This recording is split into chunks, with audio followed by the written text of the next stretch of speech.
ಗುರುಗಳೇ ನಾನು ಬೆಳಗ್ಗೆಯಿಂದ ಸಂಜೆ ಗಂಟನೂ ದುಡಿತೀನಿ, ಬಟ್ ನನಗೆ ತಿಂಗಳು ಆಗ್ತಾ ಇದ್ದಂಗೆ ಮತ್ತೆ ನಾನು ಮತ್ತೊಬ್ಬರ ಹತ್ರ ಕೈ ಒಡ್ಡುವಂಥ ಪರಿಸ್ಥಿತಿ ಬರ್ತಾ ಇದೆ. ಯಾಕೆ ನನ್ನ ಮನೆಯಲ್ಲಿ ಲಕ್ಷ್ಮಿ ನಿಲ್ತಾ ಇಲ್ಲ? ಯಾಕೆ ನನ್ನ ತಿಜೋರಿಯಲ್ಲಿ ದುಡ್ಡು ನಿಲ್ತಾ ಇಲ್ಲ? ಯಾಕೆ ನಾನು ಕೂಡಿಟ್ಟ ಹಣ ಅದು ಯಾಕೆ ಪರಿವರ್ತನೆ ಹೆಚ್ಚಾಗ್ತಾ ಇಲ್ಲ? ದಿನೇ ದಿನೇ ಕಮ್ಮಿ ಆಗ್ತಾ ಇದೆ. ಮತ್ತೆ ನಾನು ಸಾಲದ ಸುಳಿಗೆ ಸಿಲುಕ್ತಾ ಇದ್ದೀನಿ. ಯಾಕೆ? ಇವತ್ತು ಲಕ್ಷ್ಮಿ ಯಾರಿಗೆ ತಾನೇ ಬೇಡ ಹೇಳಿ? ಇವತ್ತು ಅದಿಲ್ಲದೆ ನಮ್ಮ ಸಮಾಜದಲ್ಲಿ ಏನೂ ನಡೆಯುವುದಿಲ್ಲ. ಇವತ್ತು ಅದನ್ನು ನಾವು ಸಂಪೂರ್ಣವಾಗಿ ನಮ್ಮ ವಶ ಮಾಡಿಕೊಂಡ್ರೆ ಮಾತ್ರ ನಮಗೊಂದು ಸ್ಥಾನ, ಮಾನ, ಗೌರವ, ಮನ್ನಣೆ ಇವೆಲ್ಲವೂ ಸಿಗಲಿಕ್ಕೆ ಸಾಧ್ಯವಾಗುವಂಥದ್ದು. ನಿರಂತರ ಪ್ರಯತ್ನಗಳನ್ನು ಮಾಡ್ತಾ ಇದ್ದರೂ ಕೂಡ ನಮಗೆ ಬರೀ ಅಸಫಲತೆ ಅಂತಕ್ಕಂಥದ್ದು, ಬರೀ ನಮಗೆ ನಷ್ಟ ನಷ್ಟ ನಷ್ಟ ಅಂತಕ್ಕಂಥದ್ದು ಕಾಣ್ತಾ ಇರ್ತದೆ. ಮೂಲ, ಈ ಆದಾಯದ ಮೂಲ ಜೊತೆಗೆ ಬಂದಂಥ ಆದಾಯ ಉಳಿತಾಯ ಆಗುವಂತಹ ವ್ಯವಸ್ಥೆ, ಇವೆಲ್ಲವೂ ಆಗಬೇಕಂದ್ರೆ ನಿಮಗೆ ಮೊದಲು ಲಕ್ಷ್ಮೀ ಕಟಾಕ್ಷ ಅಂತಕ್ಕಂಥದ್ದು ಆಗಬೇಕು. ನಮಸ್ತೆ ವೀಕ್ಷಕರೇ, ನಾನು ನಿಮ್ಮ ಮೈಸೂರಿನ ಶ್ರೀನಿವಾಸನ್. ನೋಡಿ, ಈ ಒಂದು ವಿಡಿಯೋದಲ್ಲಿ ಇವತ್ತಿನ ದಿನ ಬಹಳ ಅದ್ಭುತವಾದ ಮಾಹಿತಿಯನ್ನು ನಾನು ನಿಮಗೆ ಕೊಡ್ತಾ ಇದ್ದೀನಿ. ಯಾವುದೇ ಕಾರಣಕ್ಕೂ ಕೂಡ ಸ್ಕಿಪ್ ಮಾಡದೆ ಈ ಒಂದು ವಿಡಿಯೋವನ್ನು ಸಂಪೂರ್ಣವಾಗಿ ನೋಡಿ. ಇದು ಎಲ್ಲರ ಜೀವನಕ್ಕೂ ಕೂಡ ಅಗತ್ಯವಾಗಿ ಅವಶ್ಯವಾಗಿರುವಂತಹ ಒಂದು ವಿಚಾರವಾಗಿರ್ತಕ್ಕಂಥದ್ದು. ಏನಪ್ಪ ಅಂತಂದರೆ, ಇವತ್ತು ಲಕ್ಷ್ಮಿ ಯಾರಿಗೆ ತಾನೇ ಬೇಡ ಹೇಳಿ? ಇವತ್ತು ಅದಿಲ್ಲದೆ ನಮ್ಮ ಸಮಾಜದಲ್ಲಿ ಏನೂ ನಡೆಯುವುದಿಲ್ಲ. ಇವತ್ತು ಅದನ್ನು ನಾವು ಸಂಪೂರ್ಣವಾಗಿ ನಮ್ಮ ವಶ ಮಾಡಿಕೊಂಡ್ರೆ ಮಾತ್ರ ನಮಗೊಂದು ಸ್ಥಾನ, ಮಾನ, ಗೌರವ, ಮನ್ನಣೆ ಇವೆಲ್ಲವೂ ಸಿಗಲಿಕ್ಕೆ ಸಾಧ್ಯವಾಗುವಂಥದ್ದು. ಅಂತಹ ಲಕ್ಷ್ಮಿ, ಆ ಲಕ್ಷ್ಮಿ ಒಂದಿದ್ದರೆ ಸಾಕಾಗುತ್ತಾ? ಅದ್ರ ಜೊತೆಗೆ ಯಶಸ್ಸು ಕೂಡ ಆಗಬೇಕು, ಯಶಸ್ಸು ಸಿಗಬೇಕು.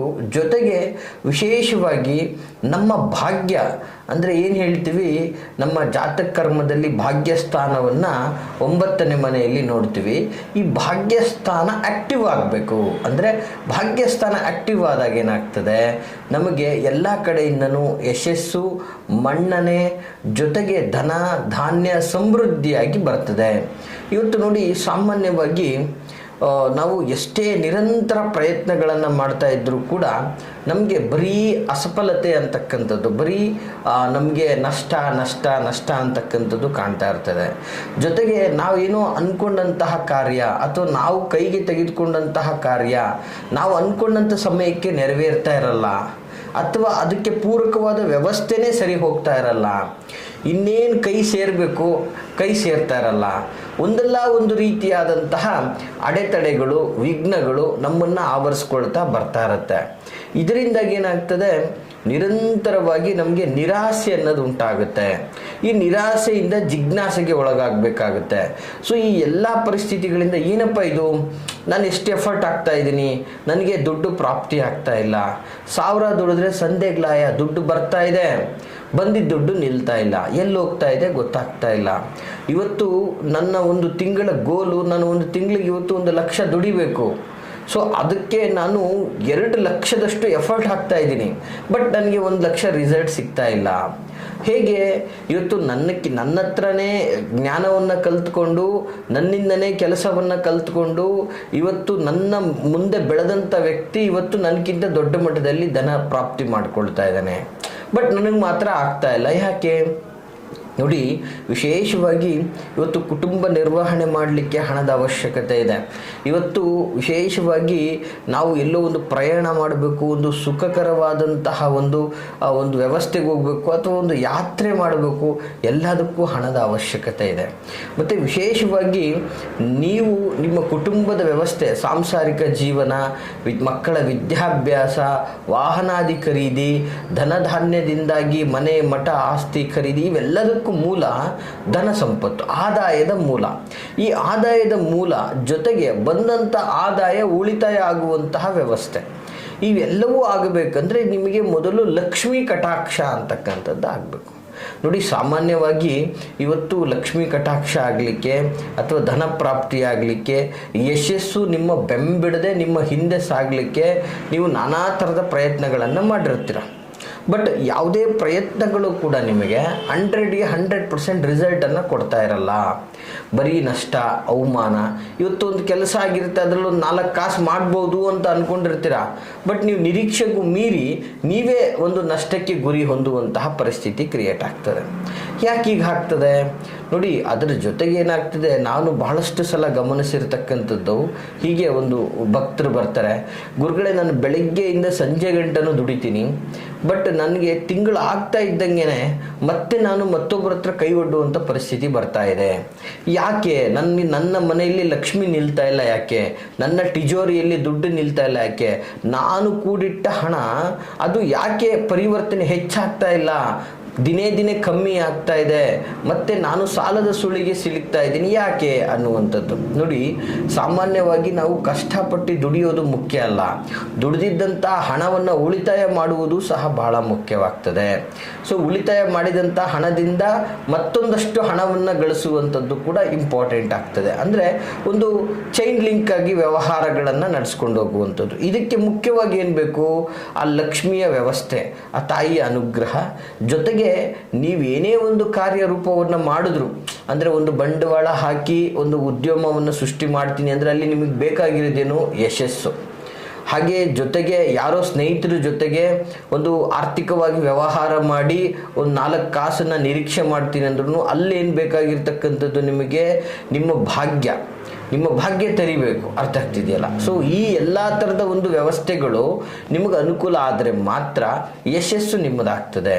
ನೋಡಿ, ನಿಜವಾಗ್ಲೂ ಏನಾಗ್ತದೆ, ಇವತ್ತು ಅಭಿವೃದ್ಧಿ ಆಗಬೇಕು ಅಂತ ಜನಗಳು ಇವತ್ತು ಎಲ್ಲರಿಗೂ ಫ್ರೀಯಾಗಿ ನಾನಾ ಥರದ ಲೋನ್ಗಳು ಕೊಡ್ತಾ ಇರೋದ್ರಿಂದ ಸಾಲನೋ ಸೂಲನೋ ಮಾಡಿ ಹೋಟೆಲ್ ಬಿಸ್ನೆಸ್ ಮಾಡುವಂಥದ್ದು, ಅಥವಾ ಸಣ್ಣ ಕೈಗಾರಿಕೆಗಳನ್ನು ಶುರು ಮಾಡುವಂಥದ್ದು, ಅಥವಾ ಮನೆಯಲ್ಲೇ ಒಂದಷ್ಟು ಈ ಕೆಲವೊಂದು ಮಿಷಿನರಿಗಳನ್ನು ಇಟ್ಕೊಂಡು ಸಣ್ಣ ಉದ್ಯಮವನ್ನು ಪ್ರಾರಂಭ ಮಾಡುವಂಥದ್ದು, ಮತ್ತು ವಿಶೇಷವಾಗಿ ಸಣ್ಣ ಪುಟ್ಟ ಒಂದು ಇಂಡಸ್ಟ್ರಿಗಳನ್ನು ಸೃಷ್ಟಿ ಮಾಡುವಂಥದ್ದು, ಇವೆಲ್ಲವನ್ನೂ ಮಾಡಿ ಅಭಿವೃದ್ಧಿ ಕಾಣಬೇಕು, ದುಡಿಬೇಕು, ಧನಧಾನ್ಯಗಳಿಂದ ಪ್ರಗತಿ ಕಾಣಬೇಕು ಅಂತ ನಾನಾ ಎಫರ್ಟ್ ಹಾಕಿದಾಗಲೂ ಕೂಡ ಏನಾಗ್ತದೆ, ಪ್ರತಿಯೊಂದರಲ್ಲೂ 100ಕ್ಕೆ 99 ಭಾಗ ಬರ್ತದೆ, ಒಂದರಲ್ಲಿ ನಾಶ ಆಗುವಂಥ ವ್ಯವಸ್ಥೆ.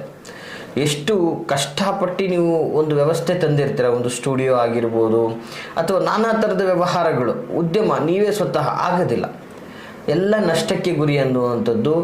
ನೀವು ತಗೊಂಡಂಥ ಸಾಲನೂ ಕೂಡ ತೀರಿಸ್ಕೊಳ್ಳೋಕ್ಕಾಗದೇ ಇರುವಂತಹ ದರಿದ್ರ ನಿಮ್ಮನ್ನು ಆವರಿಸ್ಕೊಳ್ಳುವಂಥದ್ದು. ಇದು ಒಂದು ಕಡೆ. ಆದರೆ ಈ ಕೆಲವು ನೌಕರರು ಇರ್ತಾರೆ, ಒಂದು ಒಳ್ಳೆ ಎ ಗ್ರೇಡು ಉತ್ತಮ ದರ್ಜೆಯ ನೌಕರರು ಇರ್ತಾರೆ, ಸರ್ಕಾರಿ ನೌಕರರು ಇರ್ತಾರೆ, IT BT ಇತ್ಯಾದಿ ಕಂಪ್ನಿಗಳಲ್ಲಿ ವರ್ಕ್ ಮಾಡುವಂಥ ನೌಕರು. ಅವರ ಪರಿಸ್ಥಿತಿ ತಿಂಗಳಾಗ್ತಾ ಇದ್ದಂಗೆ 108 EMIಗಳು. ಅರ್ಥ ಆಗ್ತಿದೆಯಾ? 108 EMIಗಳು. ಇದನ್ನು ಅವರು ತಿಂಗಳುಗಟ್ಟಲೆ ಕಷ್ಟಪಟ್ಟು ದುಡಿತಾರೆ, ತಿಂಗಳಾಗ್ತಾ ಇದ್ದಂಗೆ ಎಲ್ಲ ಅಲ್ಲಲ್ಲಿಗೆ ಸಾರ್ಟ್ ಔಟ್ ಆಗುತ್ತೆ. ಮತ್ತೆ ಅವ್ರ ಪರ್ಸ್ ನೋಡಿದ್ರೆ ₹1 ಉಳಿತಾಯ ಆಗಿರೋದಿಲ್ಲ. ಅಲ್ಲಿಗೆ ಲಕ್ಷ್ಮಿ ಹೆಂಗೆ ಕಟಾಕ್ಷ ಆಗುತ್ತೆ, ಲಕ್ಷ್ಮಿ ಎಲ್ಲಿ ಸೇವಿಂಗ್ ಆದ್ಲು, ಮತ್ತೆ ನಿಮ್ಮಲ್ಲಿ ಲಕ್ಷ್ಮಿ ಹೆಂಗೆ ಉಳಿಯೋಕ್ಕೆ ಸಾಧ್ಯ ಅನ್ನುವಂಥದ್ದು. ನೋಡಿ, ಈ ಎಲ್ಲ ವ್ಯವಸ್ಥೆಗಳನ್ನು ನೋಡಿದಾಗ ಎಷ್ಟೋ ಜನಗಳು ಬಹಳ ಸಂಕಷ್ಟ. ಯಾಕಂದರೆ ಆನೆ ಭಾರ ಆನೆಗೆ, ಇರುವೆ ಭಾರ ಇರುವೆಗೆ ಅಂತ ಹೇಳ್ತೀವಿ. ಯಾಕಂದರೆ ಇವತ್ತು ₹100 ಸಂಪಾದನೆ ಮಾಡೋನಿಗೆ ಅವನಿಗೆ ಅದೇ ಕಷ್ಟಗಳಿರ್ತದೆ, 1000 ದುಡಿಯೋನಿಗೆ ಅವನಿಗೆ ಅದೇ ಥರದ ಕಷ್ಟಗಳಿರ್ತದೆ. ಸೊ ಹೀಗೆ ಈ ಎಲ್ಲ ಥರದ ಕಷ್ಟಗಳಿಂದ ವಿಮುಕ್ತಿಯನ್ನು ಹೊಂದಿ ಧನಧಾನ್ಯಗಳಿಂದ ಅಭಿವೃದ್ಧಿಯನ್ನು ಪಡ್ಕೊಂಡು ನೀವು ಮುಟ್ಟಿದ್ದೆಲ್ಲ ಒಂದು ರೀತಿಯಲ್ಲಿ ನಿಮಗೆ ಅಭಿವೃದ್ಧಿ ಸಕ್ಸಸ್ಸನ್ನು ಕೊಟ್ಟು ಧನಧಾನ್ಯಗಳಿಂದ ನೀವು ಅಭಿವೃದ್ಧಿಯನ್ನು ಹೊಂದಿ ಲಕ್ಷ್ಮೀ ಕಟಾಕ್ಷ ಆಗಿ ನೀವು ಇಟ್ಟ ಹಣ ಡಬಲ್ ಆಗ್ತಾ ಬಂದು ದುಡ್ಡು ಕಾಸುಗಳಿಗೆ ಕೊರತೆ ಇಲ್ಲದೆ ಯಶಸ್ಸು ನಿಮ್ಮನ್ನು ಬೆಂಬಿಡದೆ ಕಾಡಿಕೊಂಡು ಹೋಗುವಂಥ ವ್ಯವಹಾರದಲ್ಲಿ ಜಯವಾಗಿ ಎಲ್ಲ ಬಂಧು ಬಳಗ ಸಂಬಂಧ ವ್ಯವಸ್ಥೆ ಉದ್ಯೋಗ ಸಹೋದ್ಯೋಗಿ ಎಲ್ಲರ ಕಡೆಯಿಂದನೂ ಕೂಡ ನಿಮಗೊಂದು ಮನ್ನಣೆ ಕೀರ್ತಿ ಇವೆಲ್ಲವೂ ಸಿಕ್ಕಿ ಮತ್ತು ಯಶಸ್ಸು ಜೊತೆಗೆ ಭಾಗ್ಯ ನಿಮ್ಮನ್ನು ಗುರುತಿಸುವಿಕೆ ಇವೆಲ್ಲವೂ ನಿಮಗಾಗಬೇಕು ಅಂದರೆ ವೀಕ್ಷಕರೇ, ಈ ಒಂದು ಸಣ್ಣ ಉಪಾಯ ಭಾಳ ಅದ್ಭುತವಾದಂತಹ ತಂತ್ರ ಇದು. ಇದನ್ನು ಸಾಮಾನ್ಯವಾಗಿ ಎಲ್ಲರೂ ಕೂಡ ಮಾಡಬಹುದಾದಂತಹ ಒಂದು ತಂತ್ರ ಇದು. ಈ ಒಂದು ತಂತ್ರನ ನೀವು ಮಾಡಿದ್ರೆ ಸಾಕು, ಅದ್ಭುತವಾಗಿ ಒಳ್ಳೆಯದಾಗುತ್ತೆ. ನೋಡಿ, ಇದು ಬಹಳ ಸುಲಭ. ಇದು ಒಂದು ಜಸ್ಟ್ ಪಂಚಲೋಹದಲ್ಲಿ ಮಾಡುವಂಥದ್ದು. ಸ್ವಲ್ಪ ನಿಮಗೆ ಎಕ್ಸ್ಪೆನ್ಸಿವ್ ಅನ್ಬೋದು, ಆದರೆ ನಿಮ್ಮ ಕೆಪಾಸಿಟಿಗೆ ತಕ್ಕ ಹಾಗೆ ಮಾಡ್ಕೋಬೋದು. ಬಹಳ ಚಿಕ್ಕದಾಗಿನೂ ಸಹ ಮಾಡ್ಕೋಬೋದು, ಅಥವಾ ಬಹಳ ದೊಡ್ಡ ವೆಚ್ಚದಲ್ಲೂ ಕೂಡ ಇದನ್ನು ನೀವು ಮಾಡ್ಕೋಬೋದು. ಏನಪ್ಪ ಈ ಲಕ್ಷ್ಮೀ ಕಟಾಕ್ಷಕ್ಕೆ ಸದಾ ನಮಗೆ ಯಶಸ್ಸು ಇರಬೇಕು, 24x7 ನಾವು ಒಂದು ಯಶಸ್ವಿಯಾಗಿ ನುಗ್ತಾನೆ ಇರಬೇಕು, ನಮ್ಮ ಭಾಗ್ಯದ ಬಾಗಿಲು ನಮಗೆ ರೀಚ್ ಆಗಬೇಕು, ಜಾಗೃತವಾಗಬೇಕು ಅಂತಂದರೆ ಈ ಒಂದು ಸಣ್ಣ ತಂತ್ರ ಮಾಡಿ ಸಾಕು ವೀಕ್ಷಕರೇ, ಬಹಳ ಅದ್ಭುತವಾಗಿ ನಿಮ್ಗೆ ಒಳ್ಳೆಯದಾಗ್ತದೆ. ಮೊದಲನೇದಾಗಿ ಏನು ಮಾಡಬೇಕು ಅಂತಂದರೆ ಪಂಚಲೋಹ, ಬಹಳ ವಿಶೇಷವಾಗಿ ಅದರಲ್ಲೂ ಕೂಡ ಈ ಒಂದು 3 ಪದಾರ್ಥಗಳು. ಮೊದಲನೇದಾಗಿ ಒಂದು ಸಣ್ಣ ತಾಮ್ರದ ತಂತಿಯನ್ನು ತೆಗೆದುಕೊಳ್ಳಿ ವೀಕ್ಷಕರೇ. ಒಂದು ವಿಶೇಷವಾಗಿ ಒಂದು ಒಳ್ಳೆಯ ಸಮಯ, ಯಾವುದಾದ್ರೂ ದಿನ ಆಗಿರ್ಬೋದು, ಇದಕ್ಕೆ ಅಮಾವಾಸ್ಯೆ ಹುಣ್ಣಿಮೆ ಇಂಥ ದಿನನೇ ಮಾಡಬೇಕು ಅಂತಲ್ಲ, ಯಾವುದಾದ್ರೂ ದಿನದಲ್ಲಿ ಒಂದು ಉತ್ತಮವಾದ ಸಮಯ, ಅಂದರೆ ಲೈಕ್ ಅಭಿಜಿನ್ ಮುಹೂರ್ತ ಆಗಿರ್ಬೋದು, ಅಥವಾ ಬ್ರಾಹ್ಮಿ ಮುಹೂರ್ತ ಆಗಿರ್ಬೋದು, ಅಥವಾ ಗೋಧುಳಿ ಮುಹೂರ್ತ ಆಗಿರ್ಬೋದು, ಈ ರೀತಿ ಯಾವುದಾದ್ರೂ ಒಂದು ಶುಭ ಮುಹೂರ್ತದಲ್ಲಿ ಒಂದು ಸಣ್ಣ ತಾಮ್ರದ ತಂತಿಯನ್ನು ತೆಗೆದುಕೊಂಡು ಆ ತಂತಿಯನ್ನು 12 ಭಾಗಗಳನ್ನಾಗಿ ಮಾಡಿ, ಜೊತೆಗೆ ಒಂದು ಸಣ್ಣ ಬೆಳ್ಳಿಯ ತಂತಿಯನ್ನು ಸಹ ತೆಗೆದುಕೊಂಡು ಅದನ್ನು 16 ತುಂಡುಗಳನ್ನಾಗಿ ಮಾಡಿ. ಎಚ್ಚರಿಕೆ ಇಟ್ಕೊಳ್ಳಿ, ನಾ ಎಷ್ಟು ತುಂಡುಗಳನ್ನು ಹೇಳ್ತಾ ಇದ್ದೀನೋ ಅಷ್ಟೇ ತುಂಡುಗಳನ್ನು ಮಾಡಬೇಕಾಗ್ತದೆ. ಎಕ್ಸ್ಟ್ರಾ ಮಾಡಿದ್ರೆ ಅದು ಉಪಯೋಗ ಆಗೋದಿಲ್ಲ. ಬೆಳ್ಳಿಯ ಒಂದು ವಿಶೇಷವಾದಂತಹ ಒಂದು ತಂತಿಯನ್ನು ತೆಗೆದುಕೊಂಡು ಅದನ್ನು 16 ಭಾಗವನ್ನಾಗಿ ಮಾಡಿ ಅಂತ ಹೇಳಕ್ಕೆ ಇಷ್ಟಪಡ್ತೀನಿ. ಹಾಗೆ ಅದರ ಜೊತೆಗೆ ಒಂದು ಚಿನ್ನದ ತಂತಿ, ನಿಮಗೆ ಎಷ್ಟು ಶಕ್ತಿ ಇದೆಯೋ ಅಷ್ಟು ನಿಮ್ಮ ಅನುಸಾರವಾಗಿ ಚಿನ್ನದ ಒಂದು ತಂತಿಯನ್ನು ತೆಗೆದುಕೊಂಡು ಅದನ್ನು ಸುಮಾರು ಒಂದು 10 ಭಾಗವನ್ನಾಗಿ ಮಾಡಿ. ಈ ರೀತಿಯಾಗಿ ತಾಮ್ರ ಮತ್ತು ಬೆಳ್ಳಿ ಮತ್ತು ಚಿನ್ನ ಈ 3 ಸಹ ಈ ಒಂದು ಕ್ರಮದಲ್ಲಿ ಭಾಗಗಳನ್ನಾಗಿ ಮಾಡಿ ಒಂದು ಒಳ್ಳೆಯ ಸಮಯದಲ್ಲಿ ಇದನ್ನೆಲ್ಲ ನೀಟಾಗಿ ಸೇರಿಸಿ ಕರಗಿಸ್ಬಿಟ್ಟು ಒಂದು ಉಂಗುರದ ಒಂದು ಆಕಾರವನ್ನು ಮಾಡಿಕೊಳ್ಳಿ ವೀಕ್ಷಕರೇ.